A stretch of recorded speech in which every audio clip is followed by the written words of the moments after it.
എന്തുകൊണ്ടാണ് 89% ആളുകളും എംപ്ലോയീസ് ആയിട്ട് തന്നെ നിലനിൽക്കുന്നത്? കോളേജ് അല്ലെങ്കിൽ സ്കൂൾ വിദ്യാഭ്യാസം കഴിയുന്ന ദിവസം അവൻ ബുക്കടച്ചു വെക്കും, പിന്നെ അവൻ ജീവിതത്തിൽ പഠിക്കുന്നില്ല. They are not becoming better, they are just doing and doing and doing and doing. അവർക്ക് എന്ത് നേടാൻ പറ്റും?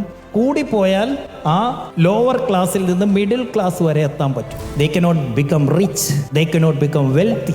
സമ്പന്നരാവാൻ പറ്റില്ല. അപ്പോൾ ചോദിക്കും, പോകാൻ നേരം ഇതെല്ലാം നീ കെട്ടിപ്പൂട്ടി കൂടെ കൊണ്ടുപോവോ എന്ന്.